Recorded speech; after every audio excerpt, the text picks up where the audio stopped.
Greetings, gamers, and welcome to LogCast Episode 6. So, I'm here with three very special guests, and the plan today is to talk about the Winter Summit that was held Sunday, 2 days ago. So, let's go ahead and start by introducing the guests. So, Camping, would you like to go first? Howdy, I'm camping online. You might know me as the guy who's trying to open 26,000 hard clues this year. And so I'm basically just doing clues, but always looking forward to new content. Nice. JT? I can't go before our boy Eric here. No. After you, Eric. Okay, sure. Well, I'm Eric. My RuneScape name is ZXC.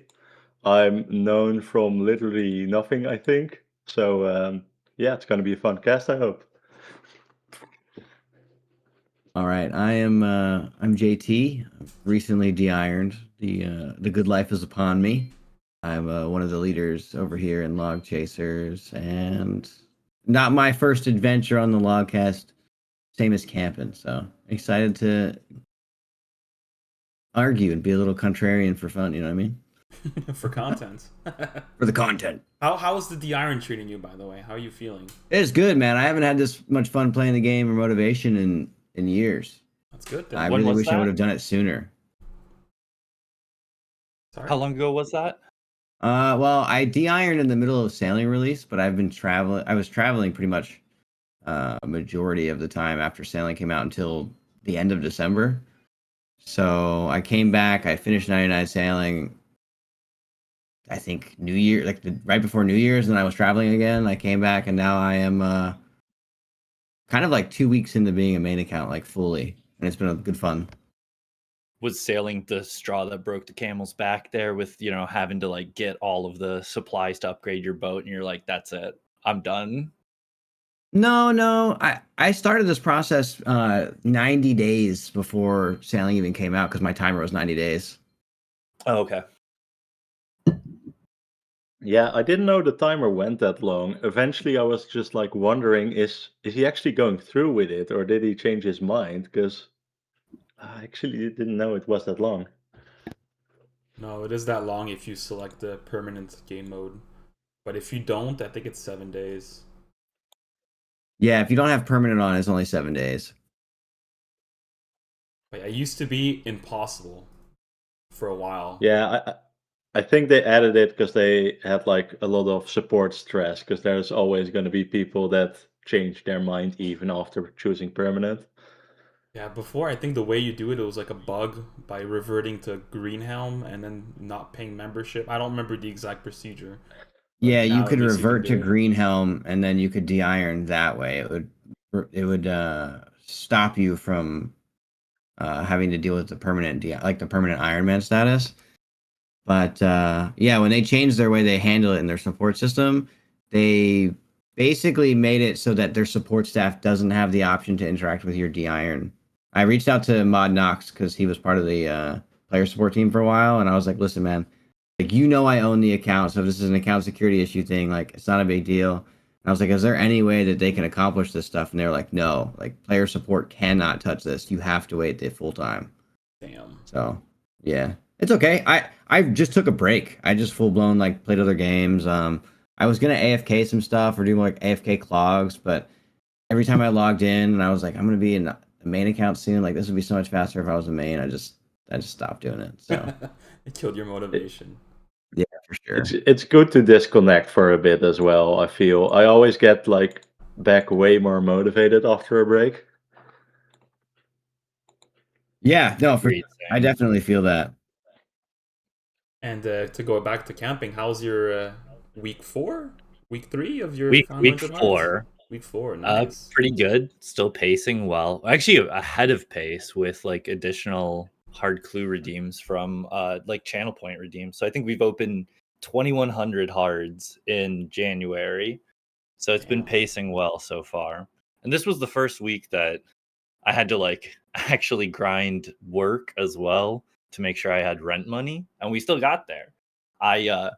I finished the last hard clue as I was starting stream, and that was including like 22 hards I had death banked too. So we barely made it, but we made it. So what's your plan? You do like a quota every day, or like you just whenever you can you do it? Yeah, more or less. Are you talking about for the hards Yeah, or for the for? hards. Yeah. I mean, it basically comes out to like if you don't include Mondays because I'm like solving masters from the opening, I basically have to do like 100 hards a night, which isn't too bad, honestly. It's like 4.5 hours. I kind of just chill at the end of each night, and then I do whatever other content on stream for the day. So it's been working out mostly good. I'm just maybe a little worried once it starts getting to be like the summer months and we start actually doing stuff over the weekends. Cause so far I haven't had anything that I've been doing over the weekend. So it's been pretty easy to just like bang out 200 hards on like a Saturday or something to make sure I'm on pace. Yeah, you just have to get a head start and stack them in advance or something. Yeah. But I mean, that's basically the reason why I'm going for like a weekly goal. Because last year I had the goal to stack 1,000 masters, mostly from hards. So it was going to be like, 15,000 12,000, hards. Damn. 13,000 hards. Yeah. And I didn't get there because I put it off for too long. And then, in the end, I just, couldn't grind them all at once at the end. So I'm like, if I hard set myself, I got to do 500 every week. I feel like that's pretty achievable. Whereas if I just said, I'll just open whenever I have 1,000 or 2,000 or something, there's no way I'd get on myself to like pace properly. I bet that's cool though. It's a cool challenge too. You're gonna have to compete with Absolutely. Domas though for rank 1 eventually.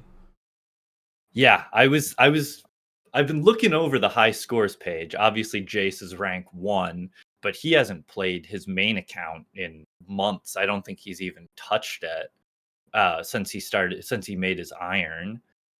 And then Domas was grinding a bunch of hards. He hasn't lately, but I assume that's just because he was still busy with sailing stuff. No, But I no, know he's he's he's green stacking logged them right now. sailing. He's got He's like stacking. 2,000 ish caskets right now. That's the thing that's hard to know sometimes. Is I'm like I looked at the high scores list and I'm like I'm the only one on front page That's according to opening. Temple that's like gained caskets in like the last month other than like 100 here or there. But you never know, maybe sometimes you've just got a tuna out there who's just got 5k elite stacked. And, Yeah, that there's was just no way of crazy, dude. knowing. And no certainties. Well, there was also Cashby last year that opened 10,000 hards out of nowhere. That was crazy. Yeah, so it's just like you never know. You never know. But I think Domas said he's stacking until the end of DMM, and then he's gonna open. So I wonder how much he's gonna have by then. Gotcha. Should be a lot. Yeah. I'm hoping at the very least, even if he outpaces me, I'm hoping at the very least I'll be able to snag the like 1 year record. Because right now the 1 year hard clue record is Sedge with a little under 25,000, I think. Jesus. Oh my gosh. So if I actually keep on pace with the 26,000, I should be able to beat that. So we'll see what Baz paces though. That was when Sedge was grinding Gilded Medhelm, right? And he lost a shit ton of money because you were losing money on Implinks back then. Like a mil per I don't know, casket. but I think on Temple it says that record was set over a year ago. So yeah, Damn. I'm sure he lost crazy money on that. I remember the good old days of Nature's being 150k loss a piece. Yeah, Thank God I don't have to do that anymore. All right, well, I guess we can start on the topics now. So, the first thing I wanted to talk about was from the Winter Summit at the end, they announced something that to be honest with you guys, I really thought I was getting trolled when someone posted on Discord. And it's not until I tuned into the stream until I realized that I wasn't getting trolled. And they're planning to release a new cow boss. So I was wondering, what do you guys think about the rewards and about the boss itself?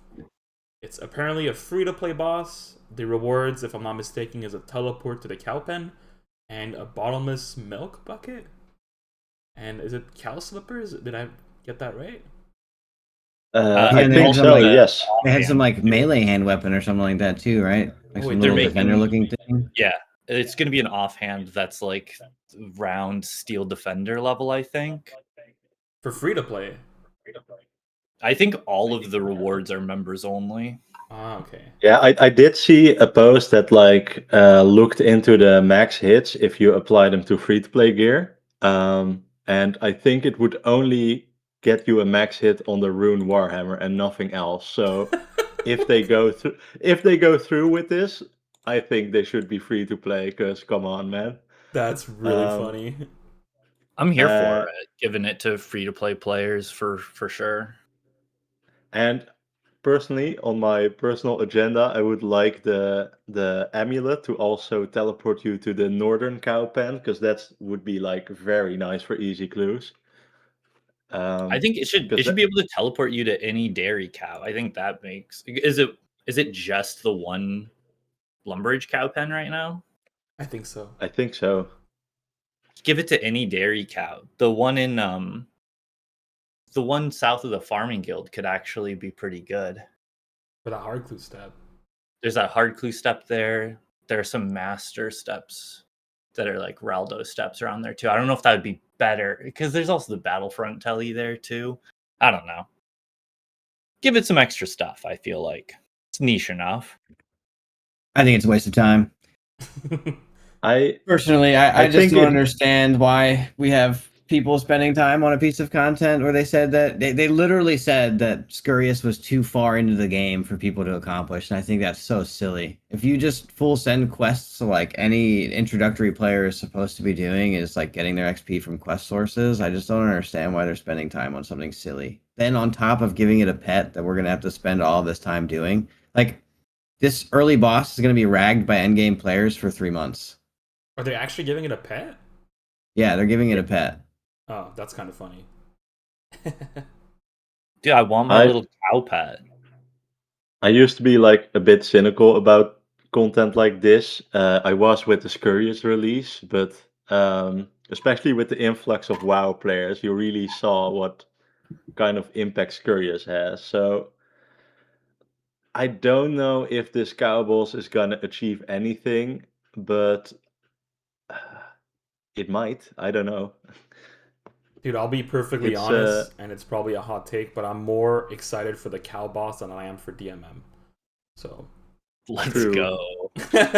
and honestly, that's like such a I'm kind of terrible- hyped to just chill, feet on table, do drugs or whatever, click boss, and just chill. That's like my general feeling on it too. Like I get people being like, I don't want to have to waste my time grinding out a pet at like some shit boss that basically has no mechanics. But I mean, I don't know, maybe 11,000 Scurious broke me, but like I'm here to just relax and kill an easy boss for a little pet grind. That sounds fun to me.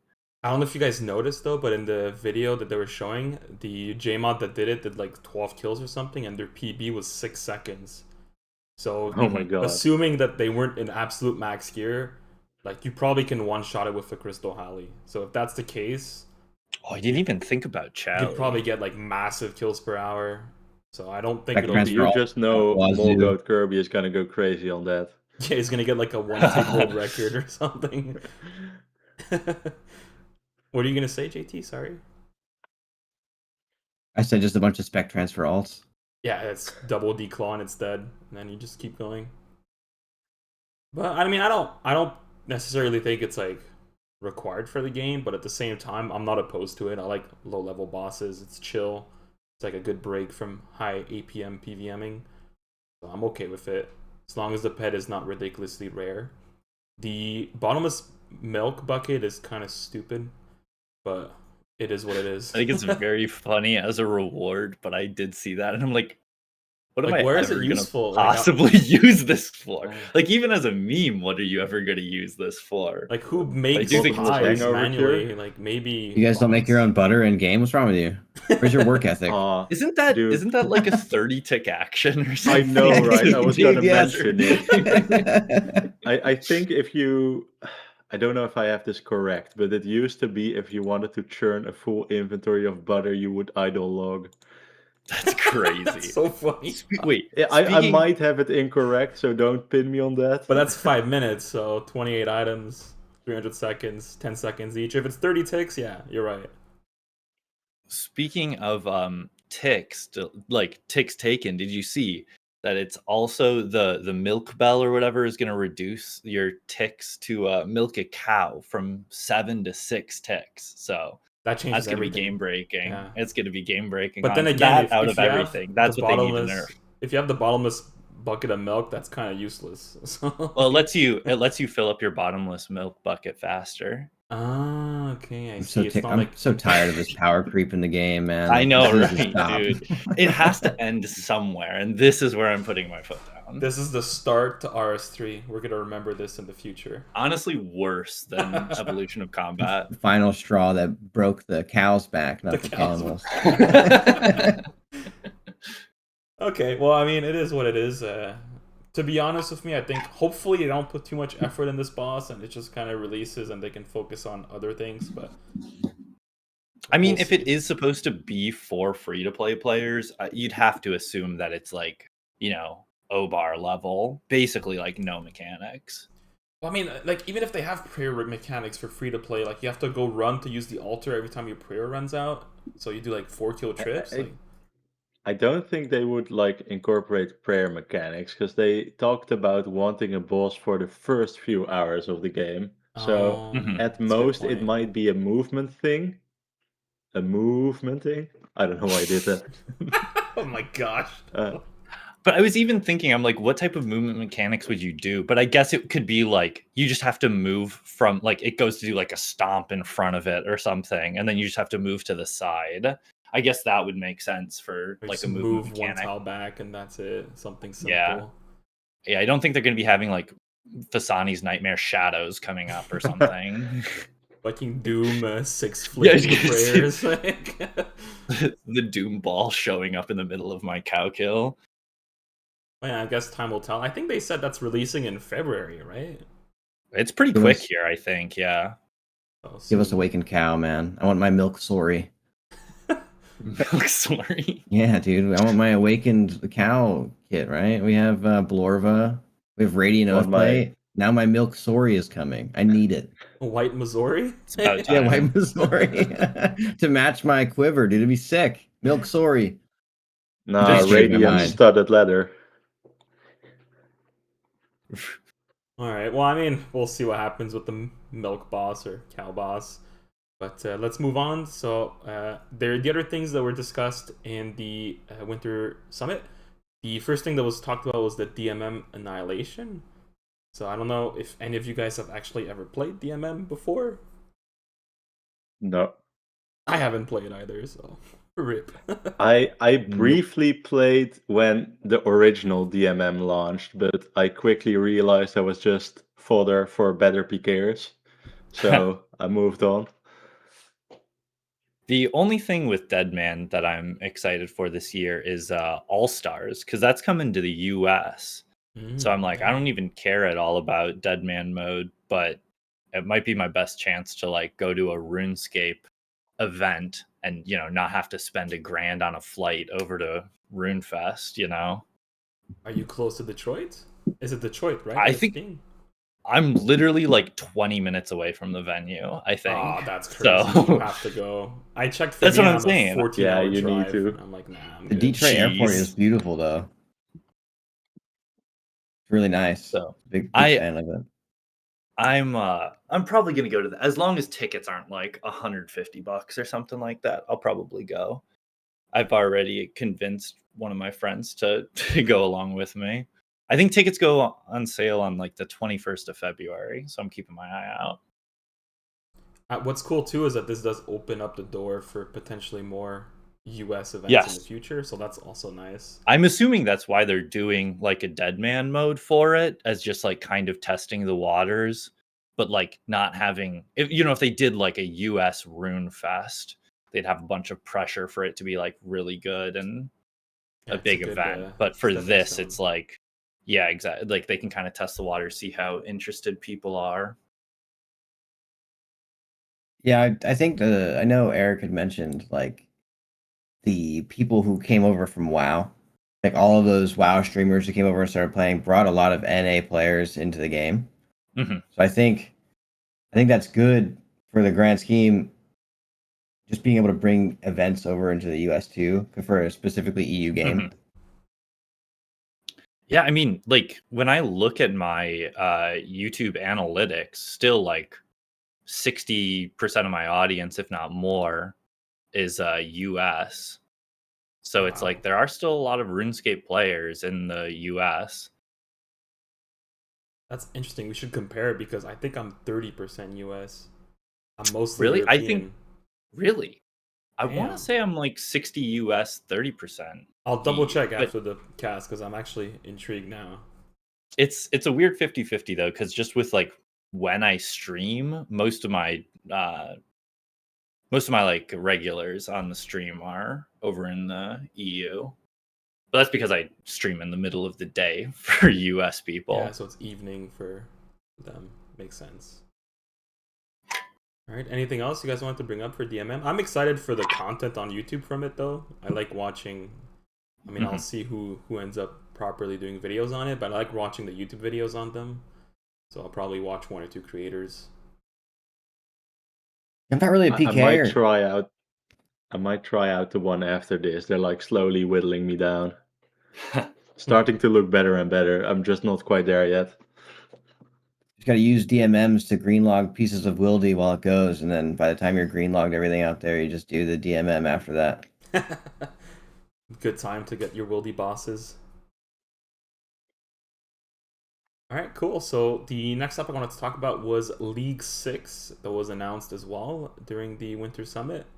So I've personally not really played many of the leagues. I played the recent one for like a few days until I burnt. Not the recent one, the one before actually. So I guess that was Leagues 4. And I don't know why.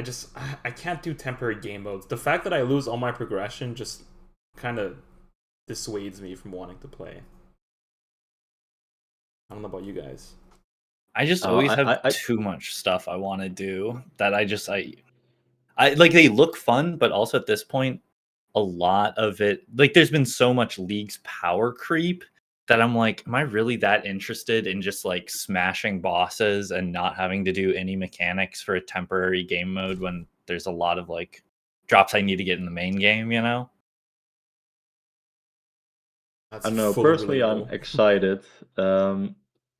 Yeah, it does fall off near the end a bit for me as well when all pulses turn into Kraken. But I like chasing the different tasks and finding a good route in it. And I also read in the blog that it's not going to start in Mistalin this time around. So that should be interesting. It's not revealed where it will start though. I'm personally thinking it might be Kandarin, because that's like one of the more underpowered regions. I know a lot of people also said it could be Zea because it's Yama themed, but the Mhm. That's blog kind of what I also was thinking, yeah. Yeah, the blog also mentioned there would be a second Yama Canyon though, and I don't think they would make a second one if they were starting in Zea. But that's just where my head's at. I don't know. All will be revealed. Did you guys at all play the bingo event thing that they did last year? The Gridmaster. I didn't Yeah. play it. Gridmaster, thank you. I nearly decided to do it in one sitting, but then I went to bed instead. What do you think of that one? Because that's kind of like what you were talking about, how like the early part of leagues is kind of fun when you're powering up. But once you hit that top level of being fully powered, it's like, well, now, like you said, all the bosses, you just kind of click and kill it. You probably have some ability to keep you from dying, and everything just, you just use the one attack style because you probably specialized in one attack style. I personally thought Gridmaster was a fun deviation from the format, and I like that they're experimenting with it still. But I do prefer leagues because the sheer amount of task leagues offers makes the routing more interesting and the planning. I But did on the not flip side, really. Oh, sorry. I did not really play the Gridmaster, but the only thing I really liked was watching Friend go for like the crazy speedrun time. That was pretty cool. I watched his video. well, that's on what I that. was gonna say. Is like then there's a different level of planning with Gridmaster because I didn't watch him, but I did watch who was it? I think it was Kirby that I was watching. He did a bunch of Gridmaster speedruns, and that was really cool to to see like how you could optimize that. But I'm also a sucker for speedruns in general. Yeah, same. The one thing though I would really like for League 6, and someone told me, but I haven't double checked this fact, that apparently in RuneScape 3, you can play leagues on a different account and transfer the rewards to your main account. Oh, if, interesting. Yeah, you can send points over. That's right. like if that was possible, I would for sure play leagues on an alt, and I would probably AFK something on my iron while doing it. Now that's probably like giga nerdy to do that or say that, but that's likely the only way I would ever play leagues personally is that way. Yeah. Yeah, because it feels bad not being able to play on your main, but if you don't get the rewards on your main as an iron, it's like, what's even It's the pointless, point? yeah. But Or I that's guess even coping maybe. even for regular mains, not getting the dragon trophy, same idea. Temple badge, dude. That's all I'll say. Temple Can I badge. get the temple badge on my iron if I get it on an alt? No, because the way that it's set up right now is that it pulls from your league's high scores and automatically applies it to your profile. But if I bribe Michael, no, I'm just kidding. Sorry. I think there's benefit to leagues. I really do think there's benefit. I mean, it does bring players in, but for me, I don't really care about the influx of the player base. I know maybe that's ignorant, but I think too many people play this game, and a lot of aspects of them are causing things to occur in the game that I'm not a fan of. But I digress from that. Leagues is fun because I can bring people from like my IRL that don't play RuneScape, and they can play RuneScape for like 2 weeks and do all of the content in the game and have fun. And they don't need to progress an account for 8 to 9 months before they can start doing content in order to experience that. So the barrier to entry is a lot lower with leagues, which lets me be able to play leagues with people who play like WoW, like my brother who will never quit WoW, but he'll come play RuneScape for a few weeks and have fun. I just think that's beneficial, and that's a good part of the game, and it lets everybody kind of have their own pacing and fun once a year in RuneScape. Well, that's the whole point of I think leagues, it's right? also Go for it. I think it's also pretty good for the mid-game player that might be scared to do some higher content. I think leagues is a bad practice tool, but it does expose you to the content, and exposure breeds like um, familiarity makes you more likely to want to try. I know I did my first hard mode tops on leagues before I did it on the main game, and that's actually it was kind of part of what made me want to get into hard mode top, to be fair. So I think it's good for the players that like still need to grow in the game as well. Okay. I mean, from my perspective, I've said this in the past, but I think leagues overall for the short term is very beneficial. You get a massive influx of new players, but at the same time, I've had friends burn out of the game after leagues. When they come back to the main game, they just realize that they didn't really enjoy it as much as they thought they did. So long term, I think it might be a detriment. But at the end of the day, it's Jagex's decision to throw temporary game modes. I just don't want them to be doing it too frequently. Once a year is a very good balance, I find. If they start pumping them up every 2 months, that might be bad, but that's not the case. So for me, I'm good. It's fun for those. I also like the content out of it. Like these solo mission videos are crazy on leagues for the first couple of days. I typically watch that. But yeah, that's it. The other thing I don't like too is YouTube wise. Like YouTube content creation is a shit show on league releases and DMM releases because everyone and their moms are pumping out videos, and it's just a shitstorm for the YouTube algorithm. But that's probably just a me problem, and doesn't really matter. I just delay my videos by a few weeks to compensate. You just can't release anything around major releases. The same thing with sailing too, is the same exact idea. You just can't release anything for like 2 weeks. Unless you're like rank 1. Exactly, clickbait, yeah. It's not worth it. You just get completely drowned by other content creators. Or be settled, and you can just make a normal like sailing video and make a whole series out of it, and it goes great. Yeah. but us newbies get screwed. And I actually remember I was talking to someone in the small content creator Discord, and they were explaining how on league releases, there's like a bunch of people that uploads videos about leagues, and there's a bunch of people that upload videos about the main game, and then the viewers, they actually get confused because they might see a video about leagues and not click it, and then see a video of the main game and click it, or vice versa. And the YouTube algorithm is not able to distinguish between what is a league video just and like what is it. Yeah, it's just RuneScape. It's just RuneScape, so it thinks people are not clicking RuneScape, but in reality, people are not clicking leagues or not clicking regular. So that's why it screws up everyone. I don't remember who said that. I feel bad. I think it was the Skull that said that, or it might have been. I hadn't thought about it like that, Shiba. but that actually makes a lot of sense. Oh yeah, the guys there that it's just giga brain, so it's just recommending less RuneScape content in general because it's seeing that RuneScape has lower click-through rate just because there are more videos. Yep. Interesting.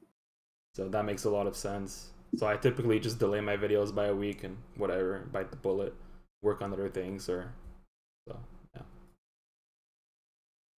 All right, cool. That was a good yap there. So the next topic I want to talk about was the new vampire quest, Blood Moon Rises. And now I just want to give a massive shout out to, I think it's Mod Ned that worked on the quest line.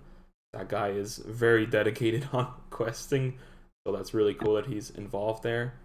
And a lot of rewards also drop from this quest, so I wrote a few things down just to be able to give like I guess an overview for those listening that didn't watch the Winter Summit. But they're adding new skilling activities like the new trees. They're adding a flail. I can't say that. I'm cooked. Flail upgrade. Flail. And for virus, he's flailing trying to say this. They're adding a new spec weapon to help finish off NPCs. They're adding the new arrows, the Seeker arrows, which is pretty cool. There's also a new boss, the Maggot King. And they're adding a new Anguish amulet. That's the Necklace of Pursuit. So lots of new content from this specific quest line. So I guess I don't know what you guys' thoughts are on anything that I mentioned. Well, before I share my thoughts on the rewards, I have like a bit of a funny story about a talk I had with Mod Ed on RuneFest. Because they originally announced the vampire continuation on RuneFest, and I was really hoping they would. Like on the way there, we were theorizing about what the reveals would be, and eventually I spoke to Mod Ed, and like I said to him, I hope you guys please continue the vampire quest line. I'm so excited for a sequel. And he was so calm, cool, and collected, and was just like, you'll just have to wait and see. We'll share it with you. So I was so happy when they said that. And now that we have more details, I'm like even more hyped because there's some good stuff coming from there. Yeah, as for the rewards, I mostly hope those arrows won't require fresh arrow tips because I recently made all of mine. So that would be bad for me. There's some other interesting stuff in there. I don't know if anyone has some thoughts They they'd did like to say share. that the arrow shafts would be just replacing other arrow shafts, so you would have to put tips on them, if I remember that correctly during that. So they will definitely require fresh arrow tips because I tried to mass buy on 3 accounts yesterday dragon arrow tips, and they had already shot up 25% by the time that I was trying to buy them, so I just gave up. But yeah, I hope that was actually what I was going to bring up. As somebody who was an iron, I'm curious if they're going to create better methods in which you could bring dragon arrow tips into the game, or potentially let you detach them from old arrow shafts if they really want to cater to the game mode. I could care less either way. GE go burr kind of situation. But there's not really a great source of arrow tips for irons, unless I'm mistaken. Other than like Konar chests are good, but it probably partially depends on how many shafts there, like how rare the shaft item itself is going to be too. Like for irons, are they going to be able to fully use just these shafts, or is it gonna be like a dragon arrow type situation in general, where you only use it for certain content and then you just use amethyst arrows otherwise? I think they said something like it's a skilling activity to make them. So I'm gonna imagine the effort is gonna be similar to like mining amethyst or something like that. Mm, Um, Personally, as for the dragon arrows, as they are in the game right now, I don't really mind that they are a bit more of a premium resource. Um, Most content is fine without. You can just save them for the occasional inferno. I'm personally okay with that. There's actually like decent sources of dragon arrows, but you can't permanently use dragon arrows. I've camped dragon arrows for my CMs. I've camped it for my Zuck kill count. But for example, for Colo, I didn't use them, even though I probably should have. Don't tell Ginny. And Yes, you should have. and like you get a lot from grinding like Duke Ped or Coliseum or Konar, mm. like JT mentioned. But right now I have 25,000 tips, and I'm really glad I didn't use them because I'm gonna hold them for whenever they release these new arrows. And that's actually one topic I had in the raid section. I was hoping for more dragon arrows or dart sources from that new raid, but I'm maybe talking a little too soon. And yeah, I'm actually a really good fan of that arrow. I was talking to Browntree, and he was like saying maybe it's a waiter's win angle for next. I was like, okay, Tree, like log out if you want and not do next. And yeah, I'm excited to see what comes out of it. I think the higher accuracy and the lower max hit increase will be nice for NPCs that have high defense. But for other They also lanes, said this is going to be the hardest quest boss, right? they did say that, yeah. But Yeah, I'm excited about that. I don't know how you define hard quest boss. Maybe I don't know if it'll be like insanely difficult or just a little hard. We'll see. And then you'll have the repeatable version afterwards. I mean, I don't know. I'm excited. I think I like instance bosses that you can farm. I'm a fan of it. So I hope it's good. I hope the drops are profitable. I hope the boss is fun, and not like draining. I felt like Doom was a lot of fun, but after doing Doom for 10 hours in a day, I just feel like your brain is cooked. If you compare that to doing like Vorkath for 10 hours in a day, which is chill, like you could get up, be fine after that, but doing Doom for 10 hours a day, like my brain was just fucking fried. Doom was high mental. But the thing that I didn't like Yeah. about Doom was the CAs. The CAs really triggered me. Like, really triggered me. But you But- barely died, dude. What are you talking about? I died so much, man. I would literally go until I die. I still need to get those back. I'm not looking forward to it. I need to It's, get in the right mental. Yeah, What was the depth for the Doom CA? Was it 15? 16. Only 16. It's not even. It's not bad. That yeah. one's not bad. The Perfect Doom and the melee only Doom really triggered me. That was Perfect rough. Doom. Like Perfect Doom sucks because I felt like so many times the boulders like they land in a spot or like the shadow for a boulder would delay show and you would get hit by it even though where you clicked didn't have a boulder shadow to begin with. Like that, stuff like that pissed me off. There's a lot of RNG too. Like if you get a bunch of melee grubs at the end, you're kind of fucked unless you play perfectly or like you're not okay. You're not screwed, but like the skill level to get the CA goes from like a 6/10 to a 10/10. Like dodge all the poison while running, melee the grub without mispathing on an acid. It was harsh. But if you like at the end of the day, you just gotta see it as like a passive CA you go through while doing money runs. And you just try it. If you fail, you keep going for the money. That was nice for the mental, but it's still pretty triggering. Get ready for it, Eric. What is it? The Perfect Doom CA. Sure, yeah. I thought you Oh my you god, wanted he's me to spaced say out. something. No.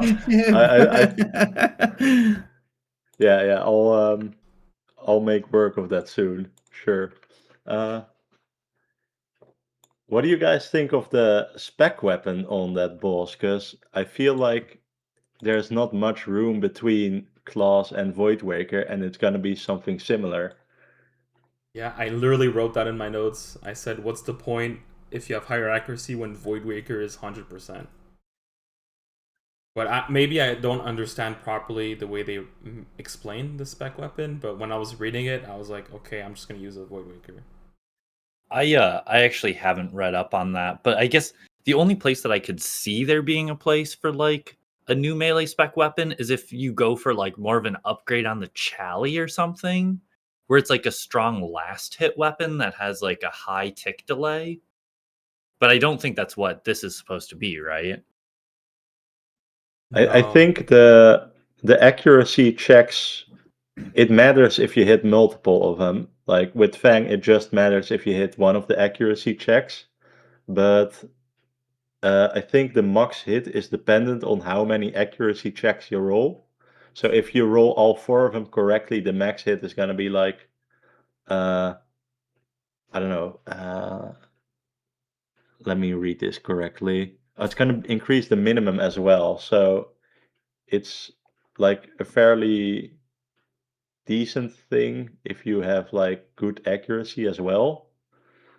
And it's gonna be alright if it's pretty tanky, but if it's pretty tanky, you take a Void Waker anyway. It's a bit tough to point where this belongs.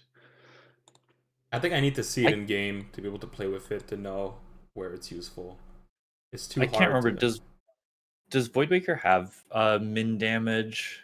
Yeah, it's 50% of your max hit It up is. to 150%. Okay. So Okay, you that's what I'm average like. your I'm max pretty hit. sure. Yeah, I'm pretty sure Void Waker already has like a min damage clamp already.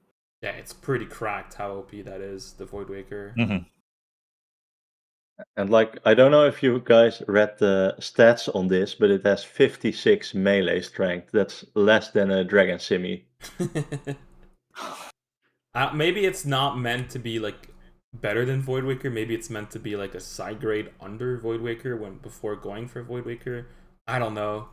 Honestly, for me, that's not what I'm interested in from this specific quest. I'm interested in the arrows and the new range amulet. Everything else is kind of just okay. I'll get the clog and I'll ignore it. Maybe that'll change in the future.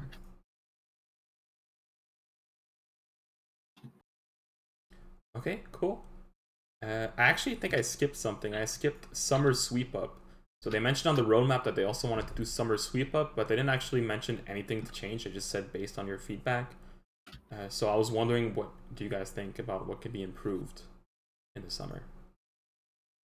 You talking about just general like quality of life pushes or what? Yeah, exactly. Quality of life is what I'm mostly looking at. Like, I'm not One on my thing unlimited that's Quetzal teleport, but I think that's coming. yes, So that should be Yeah. coming soon though. What is it? The infinite Quetzal teleport. Oh yeah. While we're at it, one can we thing get, I was. like, Oh, go ahead. same with that, with like infinite Quetzal teleport. Can we get like an upgrade on like the Skull Scepter max charges? I think that's like Oh, the Thank one. you. I was man. gonna say the exact same thing actually. 'Cause Really? I've been pushing for that. Yeah. I think it's like the one like clue teleport item that's really common that they haven't upped the charge cap on, because like Book of the Dead was a They big one, but then they upped that. they The have upped the scepter. cap. If you have Varrock Elite, it goes up to 26 instead of 10. Whoo, Wow, baby! huge. I didn't realize that was an increase already. Honestly, Yep, it already has an increase to it. What they need to do, I don't care what the shard count is, just let me make it infinite for a certain amount and then turn the Mhm. skull drops off, okay? So that when I'm tutorial skipping, I'm not getting them. That would be Because that's pretty what cool happens if it was as infinite. I maintain charges by tutorial skipping. Yeah, me too. For the I know, Minotaurs. like, I don't know if anyone here cares, but I know the Skull Scepter is like a big part of free-to-play skilling. So if they're at all worried about that, just buff the diary reward and you have it split.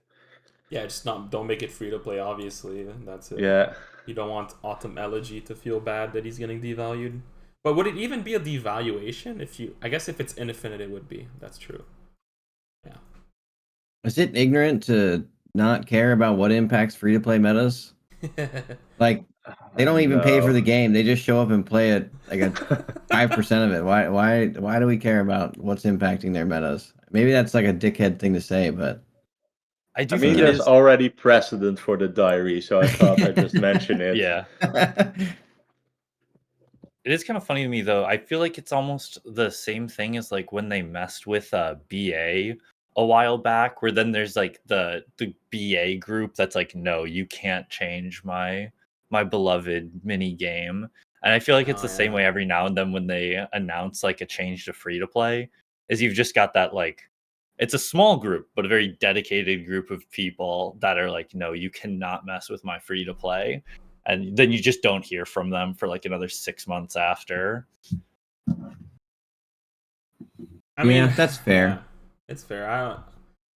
Personally, I think it makes no sense for it to be free to play. Free to play should just be like a, like a gateway into paying for the game, and those who want to start there, it's fine. It's a good starting block, but Cow Boss I wonder is a how many gateway like drug. I wonder how many like people are brought in by free to play though to members. that'll be a good stat to know. Jagex surely has that info, right? Because when this game, like when I first played old school RuneScape, there was no free to play. If I remember Mhm. correctly, there was Yeah, zero there was free to play none. players. It was it was membership only. I had bought some membership and I had never played RuneScape before, and I'm like, dude, this is stupid. Why am I playing this? It's ugly. Like it's boring. I'm going back. I'm not playing this anymore. Like whatever. So I stopped playing, and then when I came back to the game, they had free to play again because that was like what 2017. And but I remember it being membership only. Yeah, they in the early days of old school, they had free-to-play worlds that required membership, but they just existed for free-to-play PKing to enforce that. Okay, that makes Okay, sense. that's funny. I didn't know that. Well, we'll Huh. see. For me, like for the summer sweep up, the only thing I really want is more like quality of life updates and reworking bosses that are just dead. Like the changes they did to Sire was like such a massive Huge. change.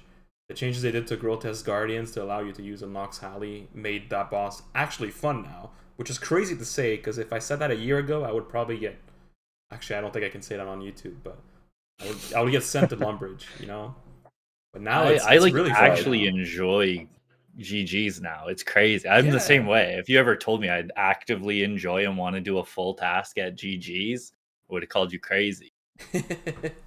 It's so It's been a cool. while since I've been there, but venturing it was pretty fun as well, to me at least. No. Trust. This is way more I fun with the Nox liked Halley and the Sea Halley specs. I Really liked the nice. Venator because it was like a cool exploit, I guess. Like it's a cool way to kill the boss that made it interesting, but you still had to do like a full gear switch. But then again, I mean, at the same time, I remember I had a conversation. I can't remember who it was, if it was some random person that came into my stream or who it was, but they were like, yeah, the boss is boring now that I don't have to do an 8-way switch 5 times a kill. And I'm like, what? That's what makes a boss interesting to you? They I mean, must like, I love guess, Muspo but then and demonic gorillas. Oh must my. be best content in the game for sure. I think there's a place though for those pieces of content like bosses like that. I think being able to Nox Alley camp Grotesque Guardians makes it one of those chiller grinds that isn't like fully involved. Yeah. I'm a I fan. think for me, it's because it's a Slayer boss. I usually want my Slayer bosses to be a little bit more chill because I'm kind of quote forced to do them. Like you got a task and you're like, well, I have to do my task at the boss, not literally, but that I think otherwise, if I wanted a more intense boss where, I'm doing more prayer switches, more gear switches, if it's not a Slayer boss, I can just do it whenever. But when it's a Slayer Yeah, boss, you kind of feel like you're forced to do it when you get a task. that's fair. I always felt like Araxor had this really good balance of I just liked Araxor. I yeah. agree I with just that. felt like that Absolutely. release was so well done, and the bosses it's not crazy hard. It has very simple mechanics. There's different ways to interact with those mechanics based on how you want to do the content. I wish we'd get more Slayer bosses like that because it was just so great. I'm a big fan of that boss. I do think I- Araxar was like a perfect middle ground there where, you can kind of brain off and just grind out your task, but it has enough mechanics where there is still something there. For sure. Yeah. I'd say the only quality of life thing that I'm like really looking forward to hopefully them touching off the top of my head. Like, I think if I sat down for 30 minutes and I wrote some things and thought about it, I can find some more. But off the dome, I think would be leveling elite clues across the board on old content. I made this long-winded post in the official Discord about it a long time ago. But I think going back and touching some of those and figuring out, what's a fair elite clue rate from pieces of content like that would not hurt anybody, and it would only benefit people. I just think readjusting elite clues as a whole would be good, As a because they clearly clogger, have some yes. idea of where they want elite clues to sit, right? Or else they would be just releasing elite clues on release, and they didn't do that with Yama, and they didn't do that with Doom. So Yeah. That's a massive tangent, but let's freaking do it, dude. I think this is literally the same tangent that I went on with somebody else the last time I was on LogCast. Yeah, I'm not trying because it to was, like, dive into right- that hole because Yeah. it's a deep one, right? But I would like to see them at least acknowledge that they understand that elite clues are in a bad place and they want to do some quality of life there, because I think it is important. I'll say it I wish- again because I'm a broken record, but when they released Yama without elite clues and then added elite clues at a shitty rate and then buffed it but didn't buff it for a few months and then eventually buffed it, that really triggered me. Yeah, Is that I told Mod Knox, I was like, dude, that feels shitty, man. You're not Yeah, it's like- incentivizing players to pot content when it's new and learn it when it's fresh and figure out metas. You're gonna make these endgame players who want the clues from these things not do it until Wait, you release yeah. clues to it. But I fully agree. They should relook at all existing content, and they don't have to make. I'm not saying to make clues 5 per hour. Like, albeit I'm sure some people in the CC would be so happy. But just make it so it's not garbage. Because right now, if I do like Nightmare solos, I have to spend like freaking 50 hours to get one elite clue. That makes no sense. There's so much content that it's like a quarter of an elite per hour. And yeah, it's like I'm not asking for like 4 elites per hour. I'm just asking for like 1 elite per hour. Yeah, please. yeah, one elite per hour would be like a nice middle ground. And I know I'm assuming that they're scared because they don't want to pump a new content and screw up and make it like OP.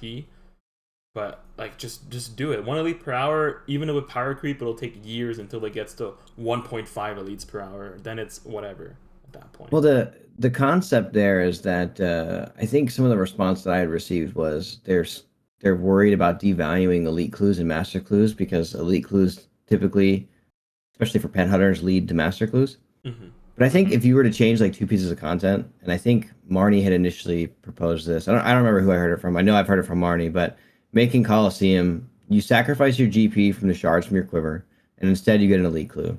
And for skilled players, that could be 3 elite clues an hour, right? For good players who average, that was Marnie, and I did a tweet explaining that, and I got flamed to Narnia.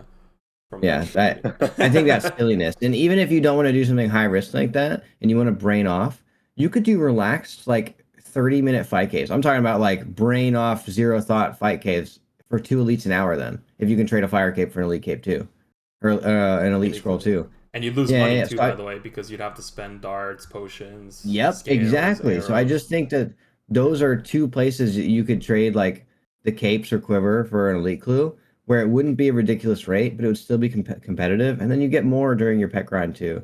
If you just want to naturally get the pet through like the means of doing the content instead of cape or quiver sacrifices. And I'm also thinking about like the wikis in the world where like in 2032 they're gonna have 15,000 Jad kill count. Like, how cool would that look on the high scores? You don't want to see people with 12 million Callisto, Casey? We're getting there.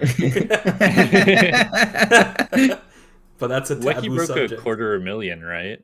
Yeah, he passed 250,000. I just looked it up, 259K. Yeah, What a guy. Chad. And he's doing Sarachnis now. I'd say Sarachnis getting the instances gonna be huge. Oh, that's gonna be nice. That's another good quality of life update I'm looking forward to. The quality of life, if I had one pick, is when I keep doing more and more clue scrolls, and then you just notice all of the tiny inconsistencies with clue scrolls that really pisses me off. Like, there are some people that you need to talk to for longer to get an item, and then there's the one clue.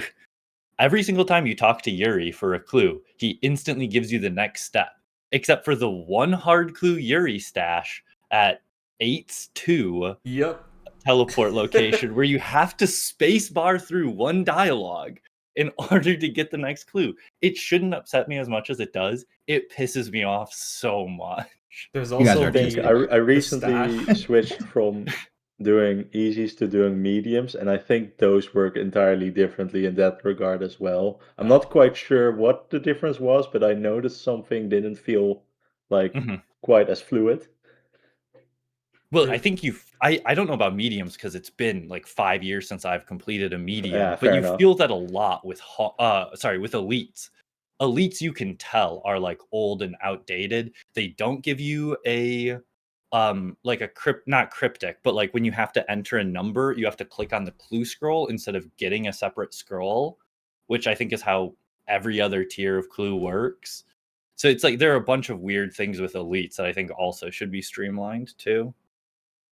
There's It also could be a one good stash one for unit the that sweep up, but it's also a dangerous one because a lot of people in our clan and in the collection law community in general are pretty attached to their obscure tech, and that's Yeah, kind of like tied into the way they're programmed. So that is true. If they ever fix Jardik or whatever his name is, I'm gonna riot. wait, I'm gonna remove that from the video just in case.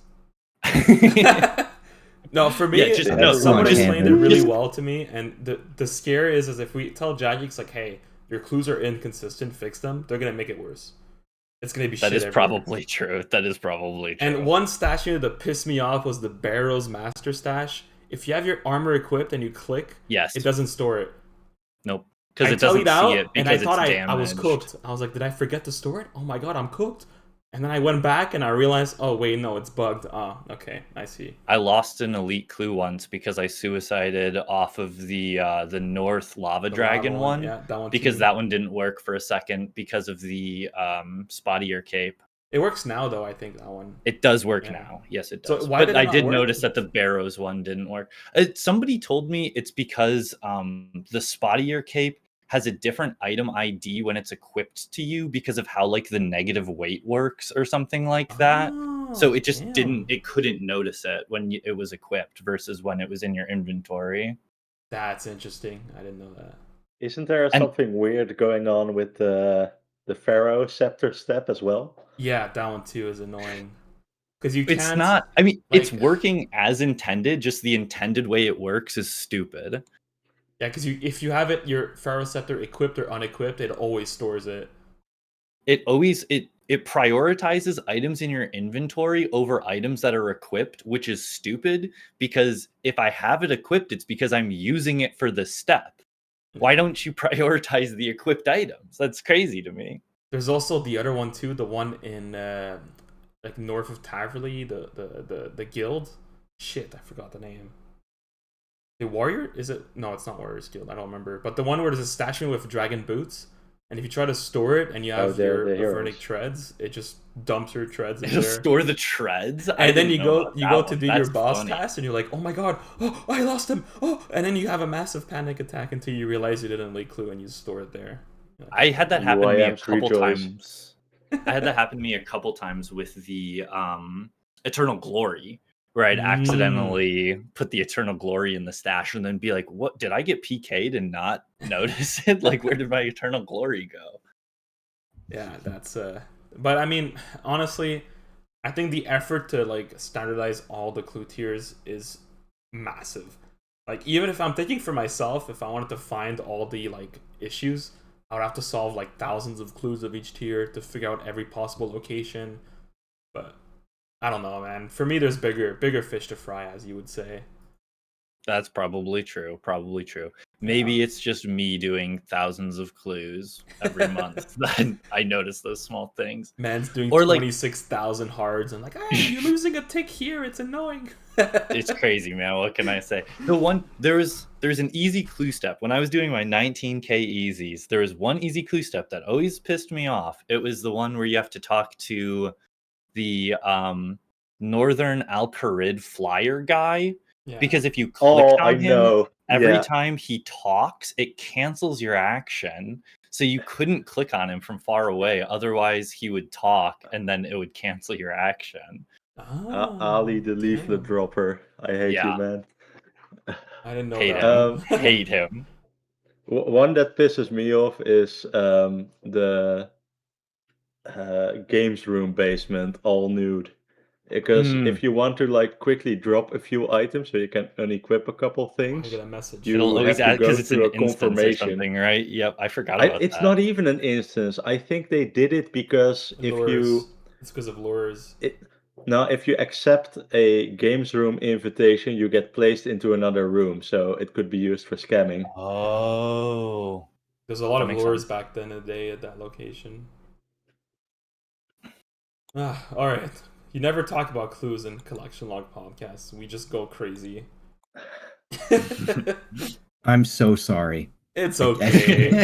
I was Okay. actually about to DM Wiki and say, yo, we need your expertise for a second.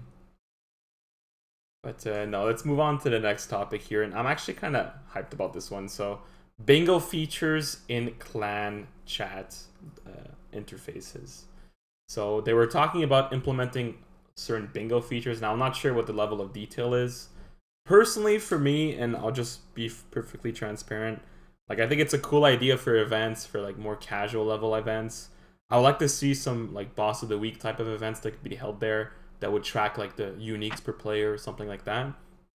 And I also think that for most events, Google Sheets is just king.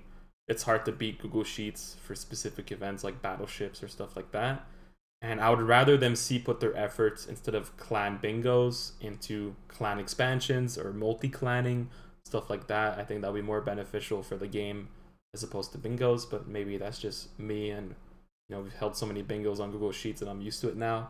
But I don't know what you guys think about that. I think Think? personally, I'm so sorry. You want to No, go? go ahead. Okay. All right. So I think, and to keep it just short and sweet here, I think it's going to be really, really great for a lot of very social, casual communities. Depending on the depth that it goes, I think this is a little too. This is too little, too late for I think a lot of communities, especially like ours, where most of our events are on Google Sheets because they're in depth or complicated, or to the point where some events are now moving off of Google Sheets entirely and turning into web platforms, and people are doing them via a website and coding. Our next event in April is going to be hosted on a website, and people are going to be able to see a live interactive board and stuff like that, and those things through a website interface instead of using Google Sheets. So I think big name CCs and such, their events are too complex for that. But I think for a majority of like smaller social CCs, it's going to be really, really good for them to easily host events within their communities. So I think for the majority of the player base, it's going to be really positive and fun. Agreed. It's been a long time since I've been like a moderator of a clan, but I remember when I was running events, it was a pain to like track everybody's drops and like put all it together that way. So I think it's seems like a great addition.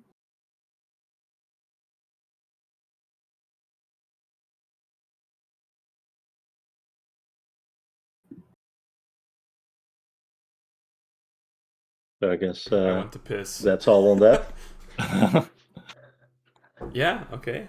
I mean, I do You have agree no with what thoughts you on it, said. LGR? You just, bring up the topic. Don't give no chipping in here. I was listening the whole time, by the way, but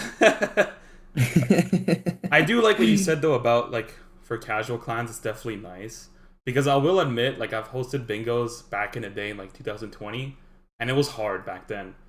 Like people were so confused. What's a bingo? Like what the hell do you mean bingo? Like, and it was really hard to explain to people how it worked. So this is definitely gonna be nice to have it in an interface. But for us, like you mentioned, I don't think it's gonna be much use. Maybe Yeah. boss of the weeks if that's implemented as well, but I don't know how much depth they're gonna go into. So time will tell. Thinking of QOL and social interactions, here's one change that I do need.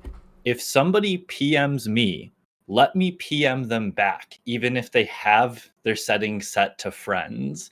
It's so annoying having my chat on public and someone PMs me, like, hey, I like the videos. And then I have to add them as a friend to PM them back because their setting is on friends. Just they PM'd me first. Let me PM them back.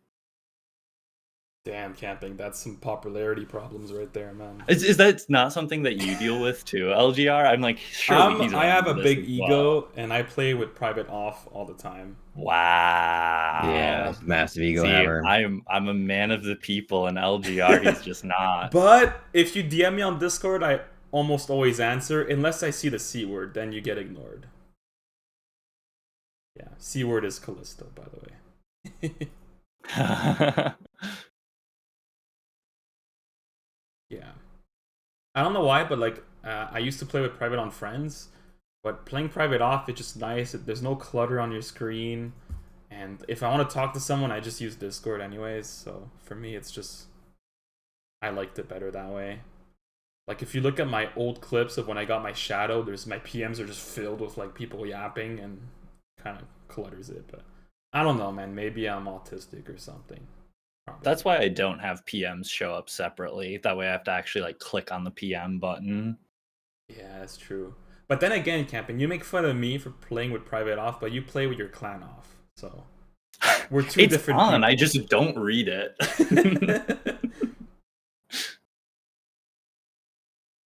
Say now, every time I get an item, I always have to be like, okay, now we've got to show the clan chat real quick. Otherwise, they're gonna yell at me about never talking to them. It's funny because we did do that when you got your third age. Every single time. Every single time. Yeah. All right, cool. That was a good discussion there. So the next topic is a big one, and I'm just gonna warm up my wrists a little bit. All right, Raids 4, the Fractured Archives. So they announced Raids 4 in the RuneFest, but they kind of just like said Raids 4 and ran away. It felt like they were just trying to say something cool for RuneFest at the end.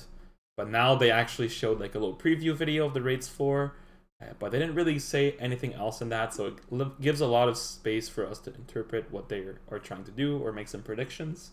And that's kind of what I wanted to do today. I wanted to talk to you guys and see what your predictions are for Raids 4, the mega rares, the regular rare uniques, and also the regular drop ideas. I don't know if any of you prepped something or would like to go first and break the ice. I would say the one big thing that they actually did mention that we don't have to speculate on is they said it's going to be very hard and that there's not going to be any skilling. It's going to be like Tob, where it's just click boss, no puzzles, no skilling, nothing. As it should be. Yeah. Which I know there are a lot of people that are very excited for that. The way the Lord intended. Yeah, Top is one of the best pieces of content to ever grace this game. I think I prefer CMs over Top. I know that's like a hot take, but if I want to do content where I know that I can like have a few beers with the boys and go do a raid where it's just simple hit boss, goof off, try and kill each other just for fun, like I know for a fact I will always have a ton of fun in Top. And I hope my biggest concern with it is like I don't know if we're calling it TFA, but with TFA, I think my concern is solely the fact that they want to make it this really hard piece of content, but they have backpedaled on so many different things that have been hard. Doom gives me a little bit of like promise or thought that it's going to be, they're going to really go full balls to the wall with a difficult piece of content, but also them having entry mode in it, I'm just not a fan. I don't like the entry mode concept. Feels crummy. I think it devalued a lot of things in Toa and made it way too easy. And I hope that doesn't occur here. But as far as the difficulty concept, I'm excited. I actually hadn't heard about the entry mode. Are they saying it's going to be like entry mode TOA or entry mode TOB? They said there's going to be like no invocation system, so it's just going to be like an entry point for people to get into the raid. They had mentioned that it will have an easier version for people to do, and if it drops, I'm not going to be happy. Well, that's what I was going to ask. Is that's the big thing with TOA is that you can still get drops from it, but TOB you can't. But one difference they mentioned in the blog that it won't be there on the release few weeks, so at least the start will be very hype. No, they said the release you would, if your team wipes, your raid resets, but after a few weeks or whatever duration, then you can have multiple tries. But did they say that the entry mode will not be there either? Did I miss that? I think so, unless I'm that's mistaken. Cool. Let me double check. Because I'll be honest, Toa release was really fun. I had a blast. it was way too easy. Like I remember completing the first raid like without actually any proper understanding of the mechanics, and then going straight to normal modes after. But I mean, time will tell, I In the guess. blog, they specifically call it a practice mode, so it doesn't sound like it's intended to be ran as an actual raid. Just to get your Interesting. feet underneath you, like with Free Tab, I assume. Yeah, I think so. This mode will not be available on release and will instead launch in the weeks following the raid's release. So they try to like Oh, keep the initial hype alive, which I think is a good Interesting. thing. that is cool. Then that's cool. That'll be a hyped release. That is a really interesting. I hadn't realized that they were like going to be making it easier after release. I guess maybe that's a good way for them to start doing it, where it's like they can have the content be like super hype and difficult on release, but then loosen it with like a couple extra things, like being able to die and stuff like that, to like make it a little bit more accessible down the line. I will say I was a bit confused by their statement on the live stream. I haven't read the blog, so please be patient with me if I missay something. But they did say that I said somebody posted something that basically stated that they weren't going to have it. They was going to require while Gutsix sleeps, which would remove Snowflake accounts from being able to do the content. But then they also said they were thinking about a way to let them do the content, which feels like this weird exception thing. Like, are we going to get another a blog post? Is should we allow pures to complete while Gutsix sleeps, and should we also allow chivalry to be used by people with one defense? Like, I just don't understand this like weird edge case. If they can't do the content because they can't do the quests, like why are we constantly making these exceptions for Snowflake game modes? My theory is they're gonna hire Randy to write a guide on how to get there anyway.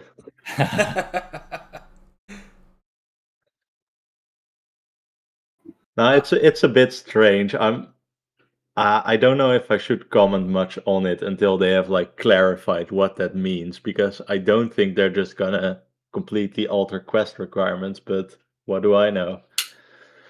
I mean, personally, I think it's silly. Like, you choose to limit yourself, and then you complain about said limitations.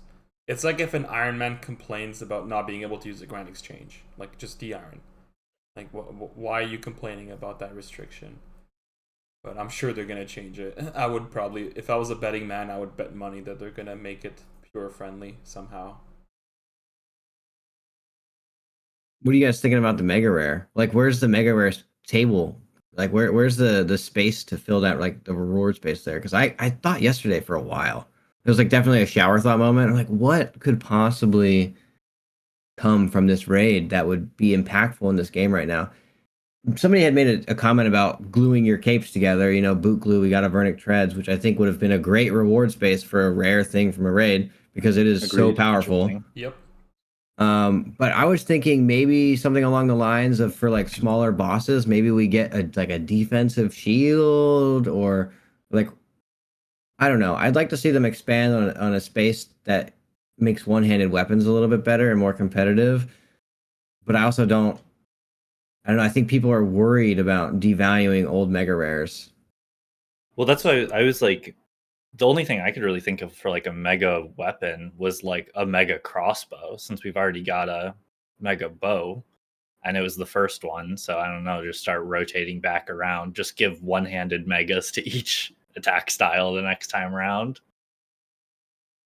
I was coping hard on a 2-tick melee or mage weapon, like a Ooh. blowpipe. I already have a 3-tick mage weapon recently, so probably a 2-tick melee weapon would be cool. I think what would be cool about that is it would require a lot more skill in order to make sure that you're pathing and doing damage every 2 ticks. So it's kind of like using a blowpipe and walk and running while blowpiping. The other idea I had too was a variable tick weapon. So maybe it starts at 2-tick and goes up to 9 ticks or whatever variants that they decide to do. And then the hit with the longest cooldown is a really high number, but a 9-tick delay, for example. So that would require a lot of skill in order to utilize in certain contents. Like imagine you're doing solo chambers. Well, you can't do 4-0 anymore. You'd have to like synchronize it properly so that you run back at a certain tick. I'm sure some of the gamers are going to theory craft something, maybe switching it between like a lance and a scythe or something like that.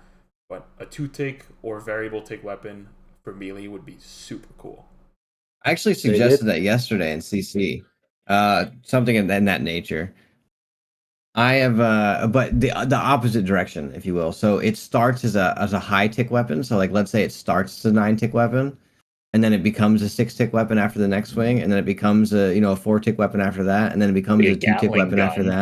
that. Yeah, and then if you miss a tick afterwards, it goes It back to the resets? previous cycle. No, it doesn't reset. Damn. It goes Oh, back to the previous previous one. cycle. Yeah, so right. then Almost like if you Soul miss, Reaper charges or something, Yeah, I was kind thinking of. kind of in that nature, but like if let's say you're swinging this melee weapon and it's 2-tick, and then you have to dodge something, so you miss a tick. Now the next cycle is going to be 4 ticks again, and if you miss that cycle, you miss a tick within that cycle, it becomes 6 ticks. Like, so you really have to like focus on your movement and not missing attacks. And I think that would be like that. The skill ceiling there would be insane. I don't know how valid it is, but I just think something with those in-depth mechanics on a weapon would be like a lot of fun and cool and funny to use. What It's I'm really thinking They about interesting. did that though is try imagine. Oh, sorry, go for it, Eric. they did try the variable tick speed with their initial Heka proposal back Yeah. at TOA. But around that time, people were still kind of wanting their 5-tick mega rare trifecta. So maybe now that that's finished, the time is right. But I feel like with the Ayak that we got recently, this 3-tick, it's like maybe too soon. That's why melee weapon would be cool in my opinion. But I'm just thinking about what you said with the variable speed that decreases. Like, how cool would it be in raids where you're in a situation where you either tank a hit to save a tick, or you run back to lose 2 ticks? You know, like that would be so cool to see the playthrough and the speedrunners. I do feel like the Yeah. skill ceiling might be too high, so for casuals, it Like might think be about difficult. p-necking bloat with that. Oh yeah, that would be huge. Because you're not technically moving and missing ticks, you're just sitting on the boss. So it's just like, I don't know. There's so many different scenarios where I think it could be so much fun. And even if In like garbage Slayer bosses where you just AFK and click boss, like it would still be really good because then you have no movements to worry about. You just click boss. So in one of the island proposals for the player designed island, someone proposed a weapon which had like different attack styles, which would also coincide with different accuracies and speeds. So that would also be fun to play around with, I guess. Oh. mm. I was thinking too, what if they had a weapon that was basically like the like rat bane weapon? Well, yeah, the rat bane weapons where it's like when you kill a rat, it has no tick delay. So what if like a weapon that when you kill something, it has no tick delay, but then normally it has like a 4-tick delay or something, you know? Oh. So but then you would only utilize it to finish off monsters and then hit the next monster after. It would be more of a thing for like Nilos. gunning down ads or something. Yeah, especially like Nilos is the first thing you probably think of. It probably wouldn't be the right move for like a mega though. Well, that would be more of like a regular rare item. Yeah, exactly. Yeah. I had other ideas too of like ring glue, but someone already mentioned cape glue earlier. But you can combine like light bearer with one other DT2 ring. That would be hella OP. Crazy. That'd be crazy.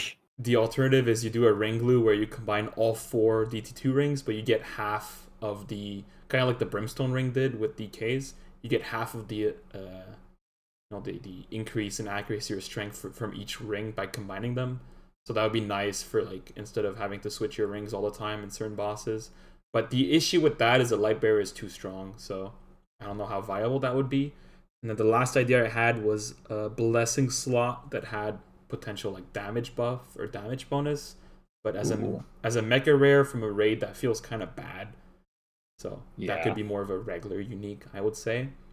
And then one idea I had for a regular unique would be an Eternal Slaughter or Expeditious Bracelet for Slayer. That could be cool.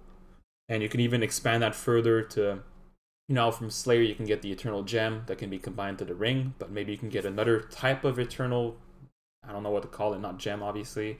They can combine Eternal to Topaz or something. yeah, Eternal Topaz. That's actually a good idea. They can combine to like any of the like the burning necklace, burning amulet, or the I don't know whatever ones like game necklaces or dueling rings or something like that for clues. That could be cool too. So that's good ideas for regular uniques. And then for the regular table, what I wrote down is just dragon arrows and darts and herblore supplies. Just print them out for Iron Man. Very biased. I will just say that. Yeah. I would go crazy for an Eternal Wealth. Out of Oh, all the yeah. jewelry, that's the one that I need in my life. For the music steps, that would be pretty big. Yes, sir. You know what? Circling back to the summer sweep up, I don't think the Fountain of Rune for charging your Ring of Wealth is such a vital hotspot that it needs to be excluded from the charged jewelry scroll. So Oh, that's good that's point. one I would like to put on that list. Anyway, back to raids. What if they make it all untradeable and you have to get it yourself, and it's a 1 in 25,000 from charging them at the Fountain of Rune for the Eternal Wealth, Games Necklace, and Dueling Ring? Yeah, let's keep brainstorming. Got to get the clog anyway. Oh man, I get PTSD just thinking about Eternal Glory, man. I thinking of like other items too. I cannot believe we haven't gotten a Spider Bane weapon yet. We got Golem Bane before we got a Spider Bane weapon. Crazy. Make the Scythe Spider-Bane. You're just thinking of Seracnus. You have an alternative motive there, camping. I see. There's so many spider bosses in the game. That's true. That I'm though, like, yeah. I just cannot believe that we haven't gotten a Spider Bane weapon yet. That would be a good side grade Yeah. item, actually. Yeah. Like that's comparable to like slightly worse than Scythe or Tob or stuff like that. Yeah, because obviously we've got Dragon Bane, which is big. Do we have I thought there was another big Bane. Well, I guess a Demon Bane now, There's Arclight, of course. yeah. Or Emberlight. That's big. And so I'm like, I feel like it makes sense. We've got like 10,000 spider bosses in the game.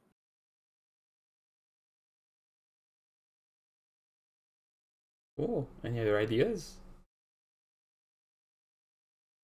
I don't have any ideas on items, but I do have something to say about the theme of the raid. So if there's no more item ideas, I can move on to that. Go for it. All yours. Yeah, so I'm like pretty excited about the theme they chose because it wasn't on my radar at all. Everyone was saying it's gonna be on the Cursed Archipelago or it's gonna be Fremenic. Those were the things I heard most, but nobody was talking about this like the classic old school gods, right?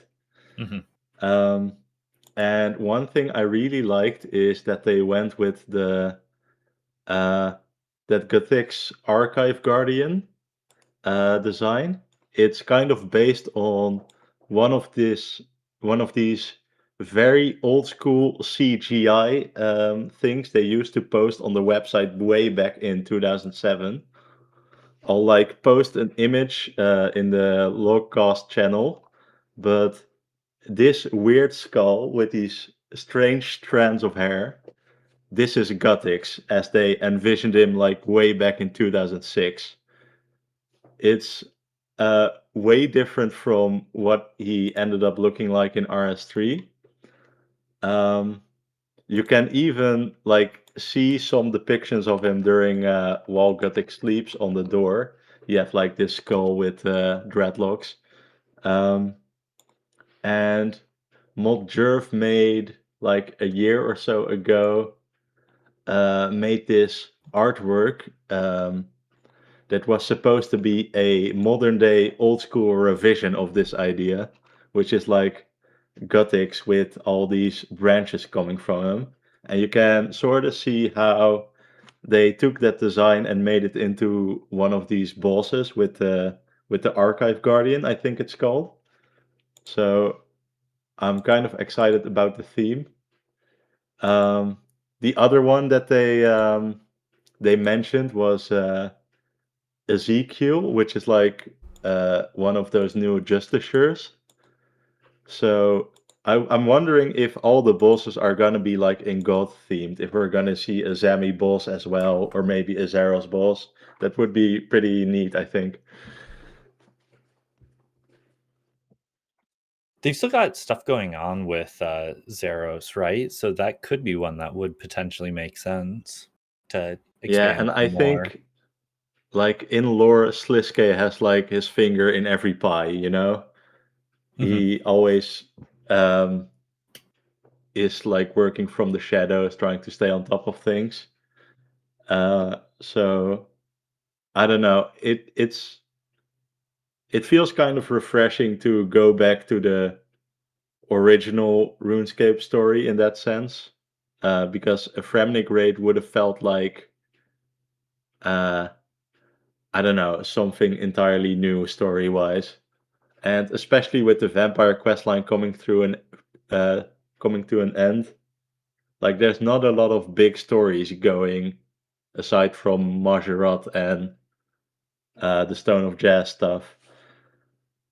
So yeah, I think this is a real fun theme for a raid. Yeah, I'm really excited to see what Jagex cooks up with this. And probably gonna have no choice to do 2,000 kill count, so hopefully the raid is fast. Oh, you know what? In the group Iron, we have all mega rares. We've spooned all of them, and we're just gonna have to spoon this one as well, because I don't see. I don't know what I'm gonna do if I go dry. It's gonna be rough. Just every GIM member does like 200 kill count. Surely one of you spoons it. I don't think that's gonna happen. I think it's gonna be me and Barry, maybe one or two others, probably one at most.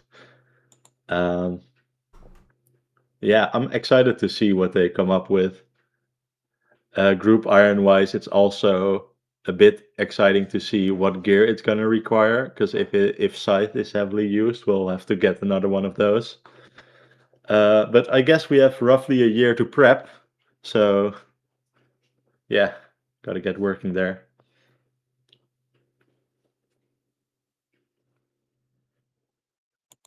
Cool. Anything else about Raids 4? Any other predictions? You guys have any boss mechanics in mind you'd like to see? It's a very good question. I like movement based stuff more than prayer switching or gear switching mostly. So like movement mechanics would be kind of cool to see. At least for my They've own definitely guys. been pushing movement mechanics more and more lately. I mostly think of like Doom with the orb following. I mean, there was already, I guess, um, Leviathan had something similar to that, but it wasn't as punishing if you were outside of it, and it was way more, it just followed the same path right around the boss each time. But I feel like that was really starting to push what Jagex can do with movement, and apparently they can get pretty creative, I feel like. Oh yeah. I'm just thinking about Yama with like the Dono method, but then again, I extremely highly doubt that that was intentional. But running around the boss, mealing it with an Emperor Light was like super satisfying. But maybe they just have to let the player base figure out methods for the bosses.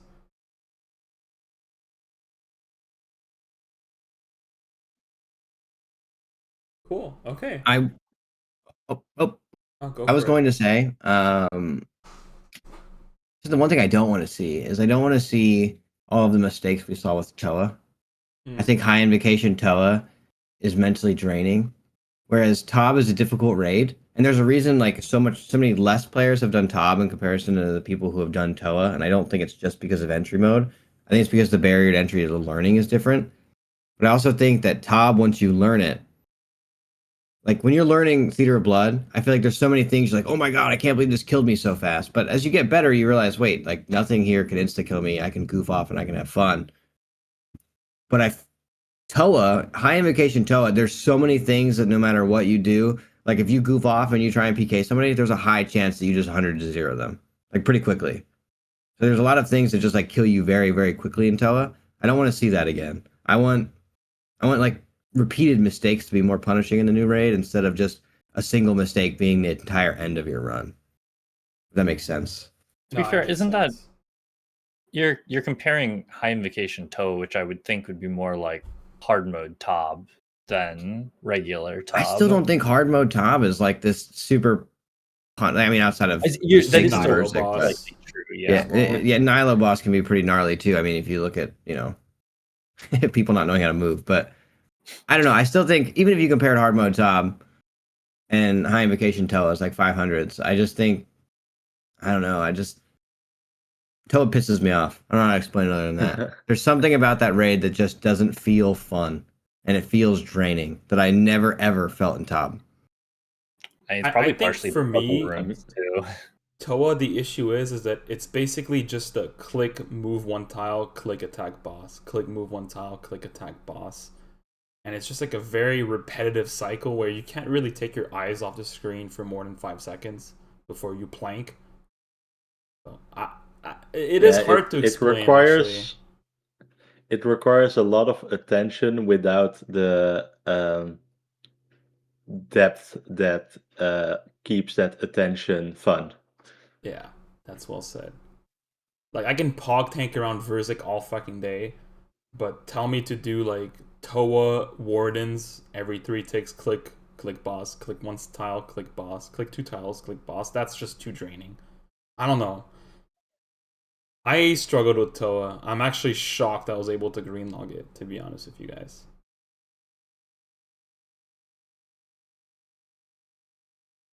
But we'll see. I have faith in the Jagex team for this one. They have a lot of raids behind their belt for developing, and obviously we're not developers, us four, so it's probably not an easy feat to get done. But surely they do a good job. You just have to be patient and wait. I think they've seen what works and what doesn't. It's part of the reason why they keep saying like top at the end of every sentence. So yeah, I'm excited to see what they cook up. Yeah, me too. Cool. So we're nearing the end here, so we just have like a few random topics that we wrote down for the miscellaneous topics. So one thing that we didn't touch on today was the sailing expansion. So they're planning to do a new island based on player feedback. They're also planning to rework boat PVM, which I guess that's how you call it. Is that all they're planning to do for sailing expansion? Or a new Barracuda Trials too? Yeah, a new Seas and the Red Reef Quest expansion as well. Yeah. And I think there's also the Great Conch expansion too, they said, right? It's 2 quests, I think. Maybe I'm cooked, I don't know. But I'm not yeah. sure. You could be right. I mean, on my side, to be honest, for boat PVMing, I think it's just like a dead horse. Like I was thinking on the side before this cast, like how would you make boat PVMing better? And you're playing a 25-year-old point-and-click video game where you have to drive a boat and attack monsters. So I think it's very hard to make it better. Like obviously, there's some quality of life things that could be done, like reorienting the like setup for your boat, but also like how the cannons fire and how you manage your crew members that could be improved. But aside of that, like I don't know how much better it can actually be. I'm struggling to find a solution here. I kind of have maybe not a solution, but a thought on this actually. Have you guys killed great whites? Yes. A couple. When I was killing great whites, I actually kind of really enjoyed it because the way I did it is I kind of just I just sailed into the middle of a patch of great whites and then just tanked like 6 of them at once while killing all of them.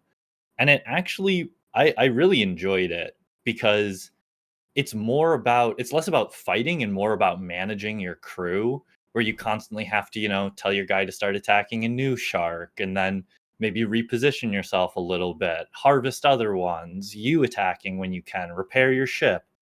So I think the only real way to actually make combat interesting for sailing is to focus more on like the ship management part of it, because it really made me feel like I was actually like running a ship. I was a captain of my crew.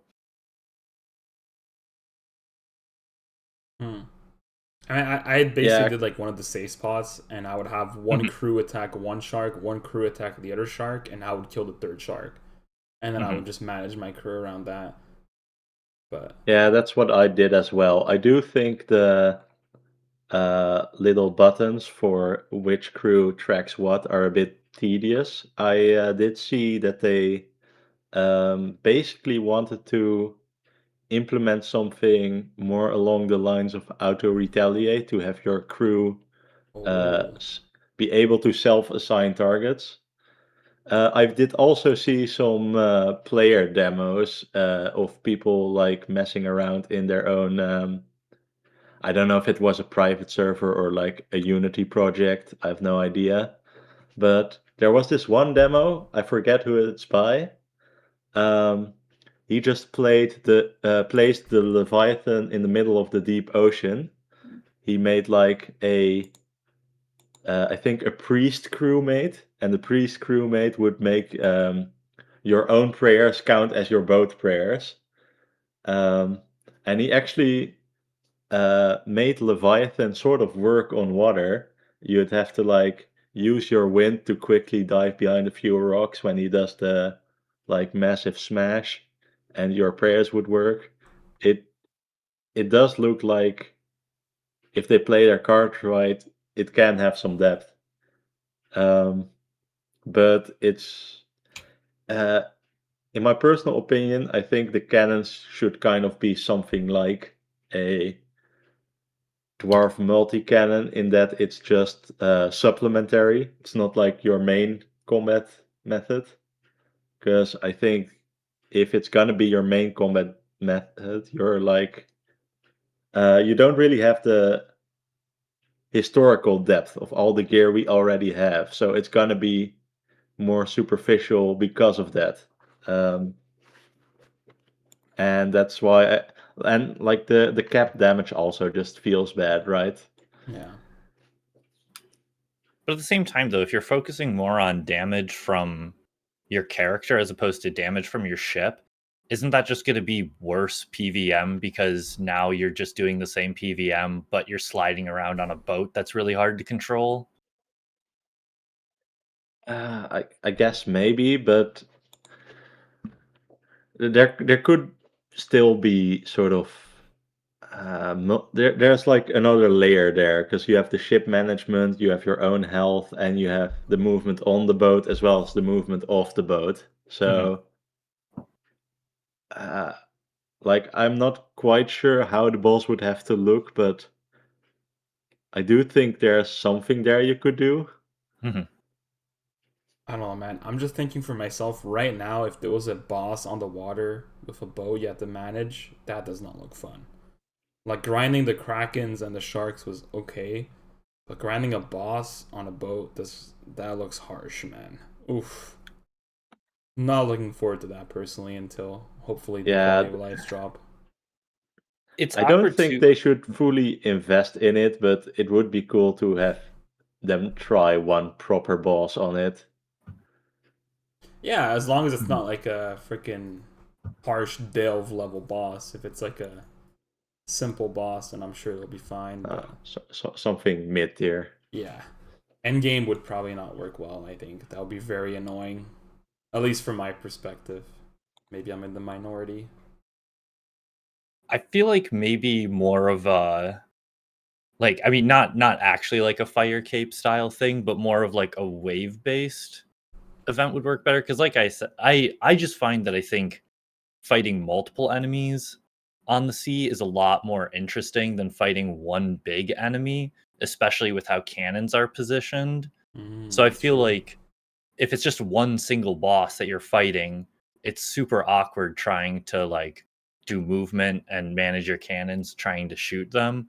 But if you've got it as more of like a wave based thing where there are multiple enemies that you're trying to fight off at once, I think that has a little bit more room for something interesting in my opinion.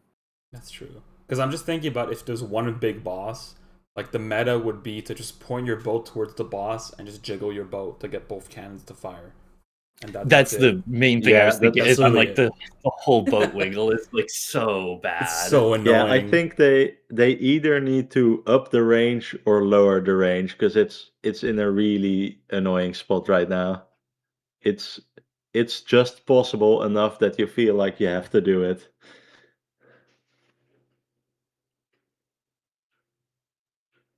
I mean, I saw that they did like a very detailed not poll where you could like give proper feedback.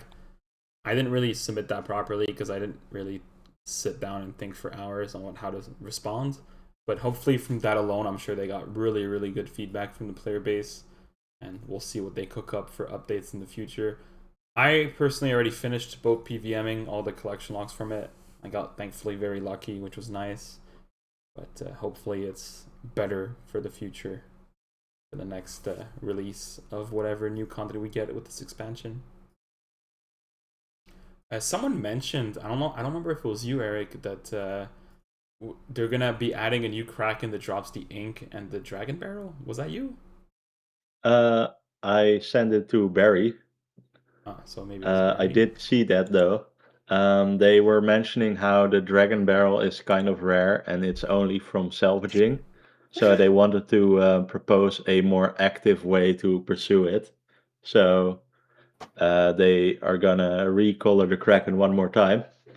No, I'm kidding. It is gonna be a Kraken though, and it's also gonna be a source for inky paint as well. So that's probably where I'm gonna be heading for my inky paint because uh, Barry, my gym mate, went very dry on his inky paint. So I already have a lot of teleports. Thank you, Barry. Shout out your gym members. Dude, that's crazy. They made a very rare drop that's a best in slot item and put it at only one piece of fully AFK content, and people don't like that. That's crazy. I Well, they can't Yeah, kind of believe like that's crashed in it's a bit value, didn't of an they? odd choice. I mean, I don't care. I'm an Iron Man. I AFK'd one cannon, dragon cannon barrel. It's 6 mil right now. That's dirt cheap, dude. Yeah. Considering how hard it is Yeah. or how long it takes to get.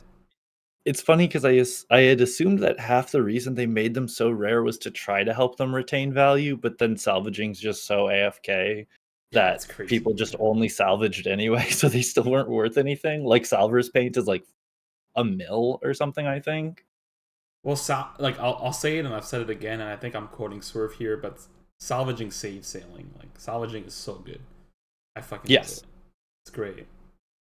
Yeah, I'm convinced the only reason that the sailing release was as smooth and steady as it was because the rates of the skill aren't dog shit. Like Gwen is full focus, but it's twice the XP of Sepulcher. Like Yeah. cock in hand, you can get 240, 235. Dude, it's funny because you say that, and I was struggling to get 210, but I wasn't doing the like skiller routes. I was doing the weed PVM wiki route. So yeah, cock in hand, EHP is pretty high. I did the Gwennet glide for like 94 to 99 because I wanted to rush max cape, and it was chill actually. I didn't mind it, to be honest, but doing that to 200 mil is like autistic level of degen. Like I can't even fathom to think about that.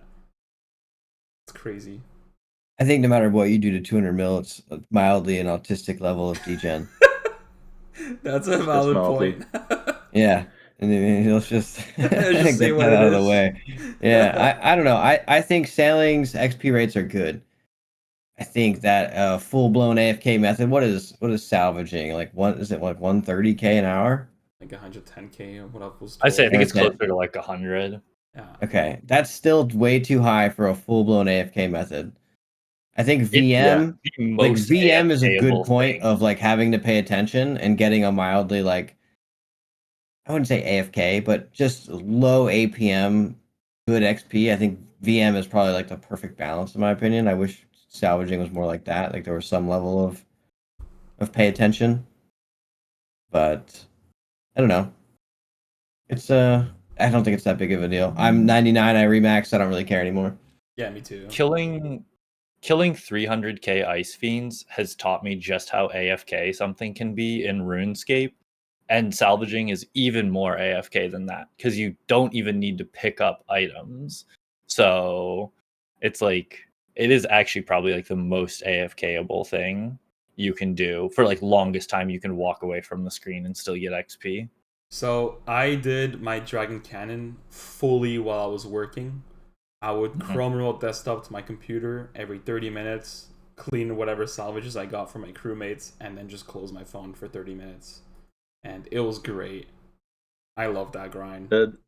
The I was 30 very minute productive. AFK was bonkers. I heard, I think it was Theory Wise who mentioned it on another podcast. There's this page on the wiki that basically shows how much XP you can get from a certain piece of content per moment of AFK. So clicking your redwoods once and then leaving your PC is one instance of AFK. And the highest I think was um, doing redwoods with a bonfire, and that was like around 8k an invent. And then salvaging came around, and per instance of AFK you had like 30 to 40k XP. So that's like 5 times as good as the next best AFK thing. It's nuts. Well, it was way worse before because the crewmates would salvage every 3 ticks. So I'd be getting 60k XP an hour while I'm at the office working in meetings, talking to people in person, and Chrome remoting every 30 minutes to clean 100 salvages. That was 60k XP an hour. But now it's more like 35k because they nerfed it. Obviously, because it was kind of silly. Everyone was AFKing it on mobile, but that was a good day, bro. That was great. Shout out salvaging.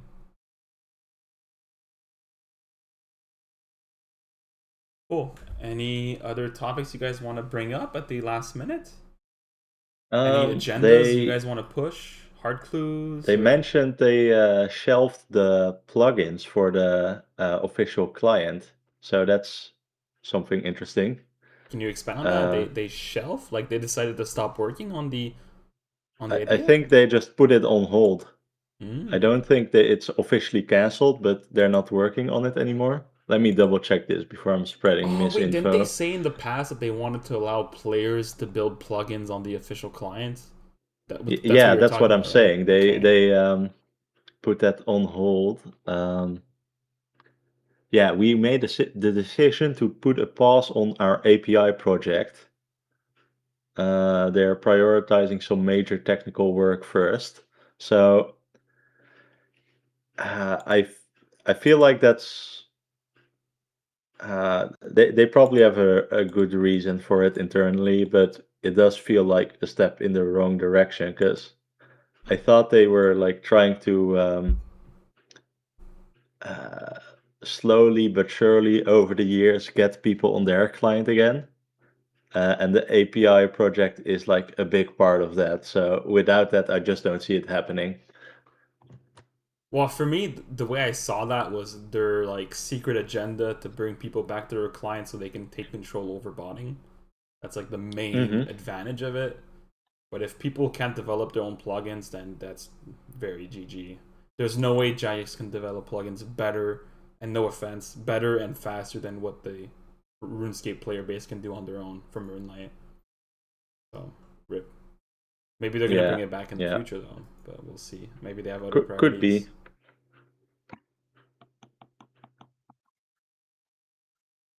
Cool. Well, that was a good yap, guys. We're closing on an hour 50 of us talking nonstop. That's pretty cool.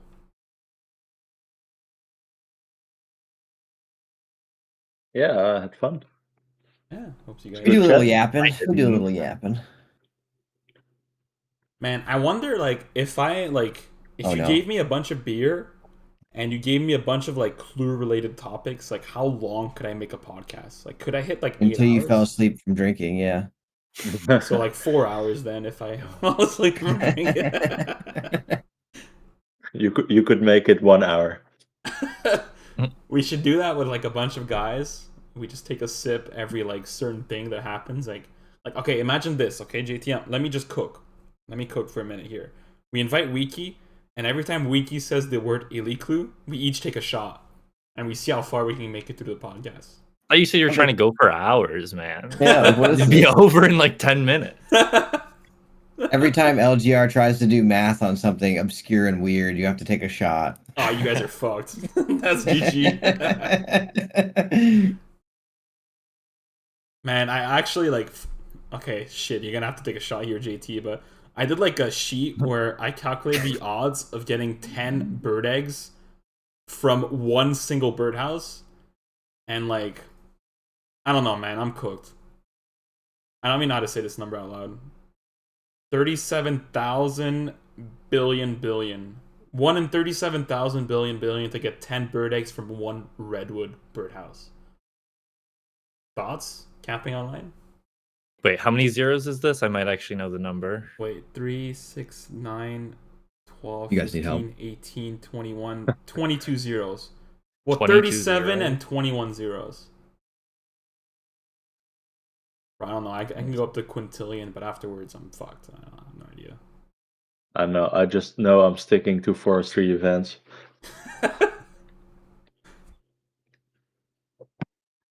Sorry, how many zeros you say? 21 zeros. 37 with 21 zeros. So 7 sets. It's thousands, millions, billions, trillions, quadrillions, quintillions. And then after septillion, it'd be 37 septillion. Not bad. Because I saw in the collection Discord someone got like 4 bird eggs from one run. So like 4 birdhouses. But getting that from one specific birdhouse is 1 in 5.3 million chance. And what's cracked too is that items now. like in my calcs, I even included the option to consider a hunter potion, which actually does a pretty good impact. It's 1 in 4.6 million. I need to touch grass, I think, actually. I should probably stop talking here.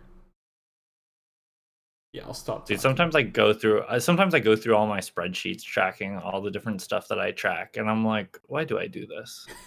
Because I think you were the one in the collection Discord that mentioned hunter potion is like worth for like birdhouse runs. Yes. And then I went it like actually tangent. Is pretty yeah.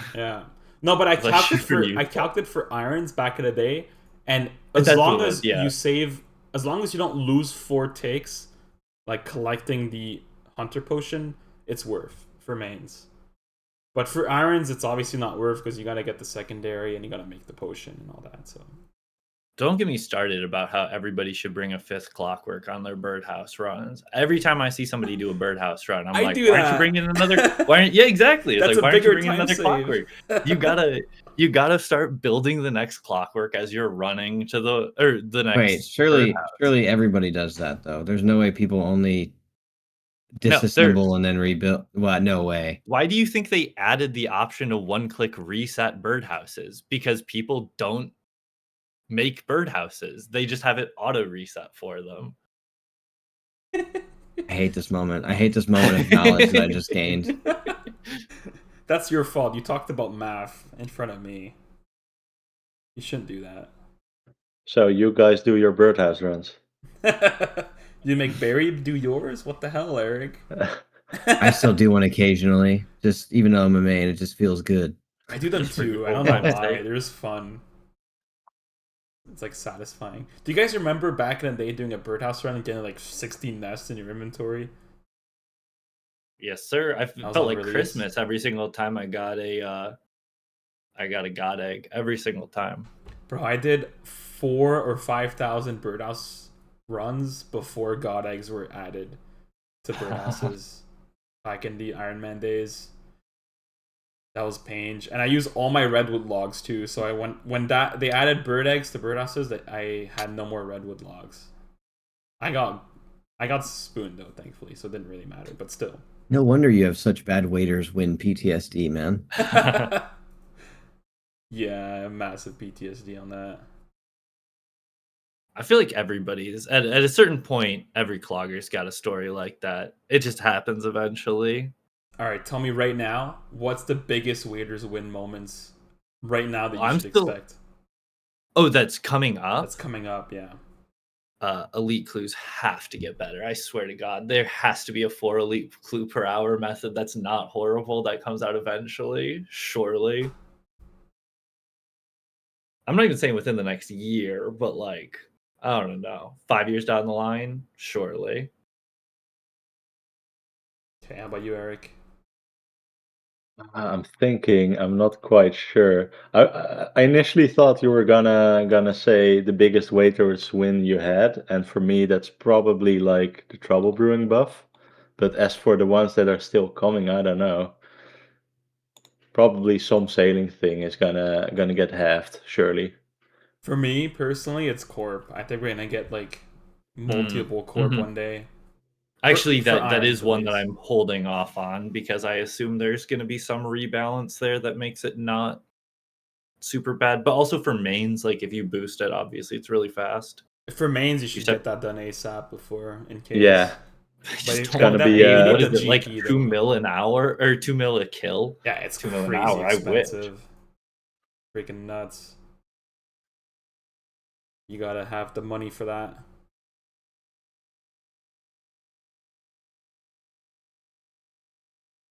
All right, well, good yap, guys.